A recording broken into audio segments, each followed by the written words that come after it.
Today is Holy Saturday, and on Holy Saturday we're able to really focus on joy, especially the joy that's going to come tomorrow with Easter Sunday. And so we're reminded of this in John's Gospel when Jesus says, "These things I have spoken to you, that my joy may be in you, and that your joy may be full." So, this reading, Jesus promises to us joy as long as we're living in him. And through our mission trips, we're able to really experience joy in a concrete way that maybe is outside of our everyday life of how we experience joy. So today we have Colin here to talk about the joy he experienced in his mission trip to Uganda in 2019. So Colin, can you tell us a bit about your experience in Uganda? I totally can. So thanks for having me. Again, my name is Colin, and I went in 2019 to Uganda, and it was an amazing trip. It took forever to get there. We flew through Dubai, and that was interesting, and it was a wild experience. I'd never been to Africa. I'd never been to a country like that, and we got in there, and just the culture was completely different. And I learned so much. I experienced so much from being with the Missionaries of Charity and kind of seeing the way they love people.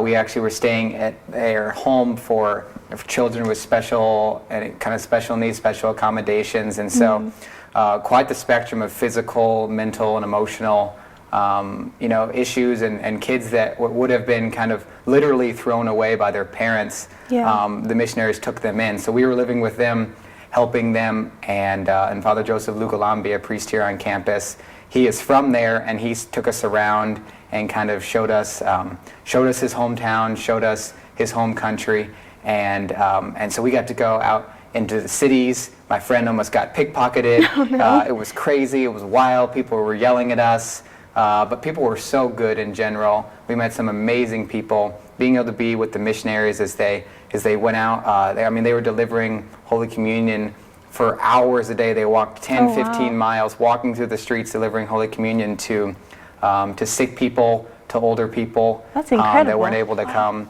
to Mass, and just amazing to see in the way that they interacted with these children. Like I said, with the special accommodations, and it was just amazing. I was so moved by both the spirituality of the Sisters of Charity and the service, and then seeing Father Joseph Lugalambi mixed into all that as a diocesan priest and a priest here on campus, and then just me kind of sitting there confused, feeling a little out of place and uncomfortable, learning. It was just an amazing trip, so I really enjoyed it. Wow. No, that sounds absolutely incredible. It sounds like really mind-blowing. Yeah. And I bet it was just a lot of feelings and emotions at once. But the thing that struck me was you said you were with children with special needs. That's who the sisters were working with.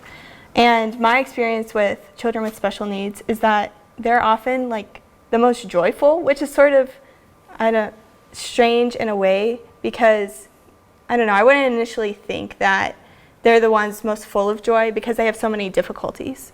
But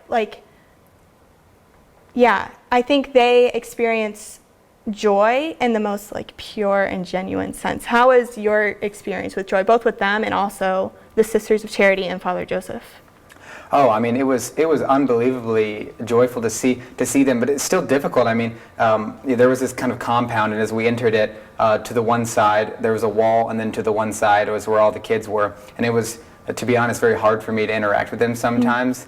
But there was this mural with a Mother Teresa quote, and I'm going to misquote it, but basically it's the same Jesus in the Eucharist as you see basically right here. And so you really saw that picture, and then you turn the corner and you're greeted by these kids who, really destitute situations, and they just come up to you and they just want to hug on you, and they start yelling, and they see you, and they're like, okay, here, I'm doing this, I'm interacting, we're gonna play with them and hug them or whatever. And so joyful to see how happy the people were. When we went to Mass there at one of the diocesan parishes, the way the people greeted us, I mean, the way that even the workers that worked with the Missionaries of Charity, just normal lay people, how happy they were to even just talk to us, to see an American.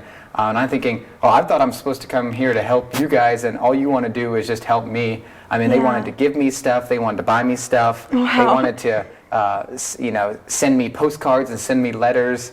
And it was just so awesome. amazing Wow. how much joy they had, and really, in such different scenarios. I mean, one of the guys that became closest with their worker, he's about my age, and he's trying to get $400 to get tuition to go to college. $400. Oh, wow. I'm thinking I can make that in 2 weekends doing odd jobs or in America, and he's working for about a year to make that. Wow. And just so we can go pay college. And he's so joyful about it. He goes to think in a year I'm going to be able to go to college and get my degree in computer science or whatever it is. And I just so amazed by the difference in perspective. And I think that makes them so joyful. Yeah. Is this difference in perspective? There's this less entitlement. There's less. It's not less need, but sounds like they're just have a lot more gratitude. Yeah, that's what it is. Just much more of an attitude to gratitude, and it's amazing to see that, and really moving. Yeah, that is so beautiful. Yeah, I liked what you were saying about how the joy is linked with gratitude, and then that gratitude overflows into generosity, which just fuels more joy in them, and then also in you. Yeah. So how, since your mission trip, have you been able to live joy in your daily life, or how has that experience changed your way of thinking about what you have, or how to live joyfully, or thinking about the joy that comes from Christ, dying and rising for us? Yeah, I mean, joy just seems to be this byproduct of just giving, and when you give yourself, and whether it's going on this mission trip to Uganda, or just reaching out and texting someone that you're thinking about them or praying for them. Or actually, in intercessory prayer, in your prayer time, actually remembering someone and actually praying for them instead of just saying you are, Yes. This just little movements of going out of yourself, which I had so many opportunities to do in Uganda, and which other people showed me how to do that.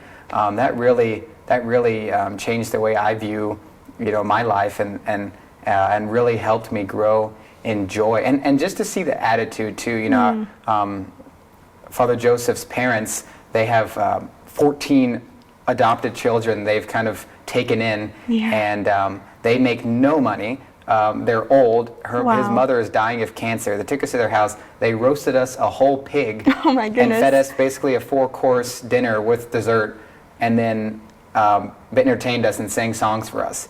That is so joy. Generous. And so generous, and to think that, I have all these things and I'm stingy about whatever. I don't want to support this. I don't want to do this because it costs, I want to sign up for only free trials. That's a separate thing. But, you know what I mean? Just this level of generosity, and generosity leads to joy. And so coming back here, it was so moving for me to think, oh, how stingy, how selfish am I actually being in my normal day-to-day life?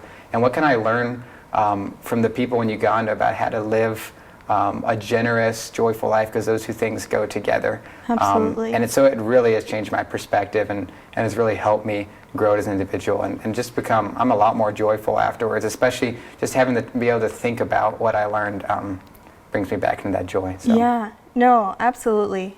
I really love that. I mean, I think it's really applicable to us if we can just give one thing generously, from our joy, and also remember that Christ in his resurrection, he was so full of generosity and giving, and I think that's how we're called to celebrate Easter, and called to, I don't know, like you said, in our daily lives, not to hold on to things and grasp them, but to be big of heart and generous, and from there comes our joy, which is how Christ gives joy to us as well. So thank you so much for being here today, Colin, and sharing your joy with us. This has been wonderful. Oh, thanks for having me. Yeah, absolutely.